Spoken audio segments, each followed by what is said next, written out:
You've never seen a victory like this before.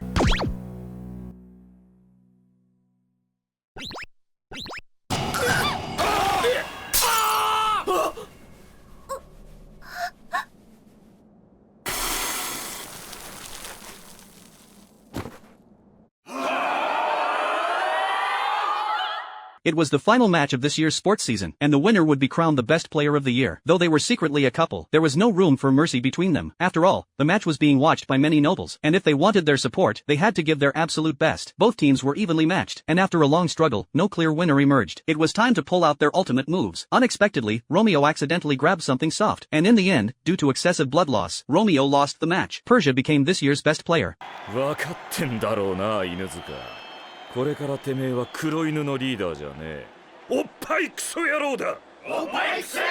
Not long after, Romeo fell ill. In the meantime, to make up for his loss, he did all the chores himself. Thankfully, Hasuki was always there to take care of him. Now Hasuki had become the leader of the Black Dog Shelter, with many things that needed her attention. Soon after, Persia disguised herself as Julio to visit Romeo. Romeo thought it was just a dream, but to his surprise, his dream had come true. Persia was planning to bring Romeo some food, but just as she was about to leave, she ran into Maru. Persia didn't want to deal with her, worried she might blow her cover, so she tossed the plate at Maru, and quickly ran off. However, Chizuru had been drawn to her from the first meeting. In a panic, Persia ran around aimlessly. Before she knew it, she had slipped and fallen into the water. It took her a while to escape, and soaking wet, she had no choice but to change into Romeo's clothes. Romeo couldn't resist sneaking a glance at her, but in the end, he kept his eyes shut. Persia had known he would peek.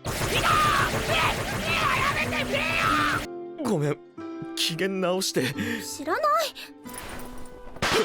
But before anything else could happen, someone knocked at the door to get something. Romeo still didn't open the door, thinking he had fallen asleep, so the visitor left. Afraid of being found out, Persia slipped under the covers of Romeo's bed. Romeo completely lost his composure. The next day, a girl suddenly fell from a tree, and Romeo managed to catch her. 手、当たってるよ。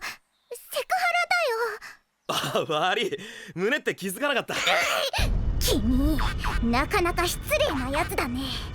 私が誰か知らないのか？ He assumed she was just a middle schooler. Kochu immediately bit Romeo's hand. In the next moment, another girl fell from the tree. They were twins, only 14 years old, but already in their second year of high school. They had climbed the tree to rescue a kitten. Just then, Hasuki arrived. She quickly apologized to the two girls, as they were school monitors, and if they caught sight of them, all their actions would be restricted. But Romeo didn't listen to Hasuki's advice. He simply thought the two girls were just arrogant kids. This upset Kochu, who had just seen Romeo sneaking around. It turned out Romeo had secretly arranged to meet Persia, because there was a grand event that night. He wanted to watch the performance with her. To his surprise, Persia quickly agreed. This was something the two girls couldn't know, so he quickly made up an excuse to distract them. However, Kochu didn't think things were that simple.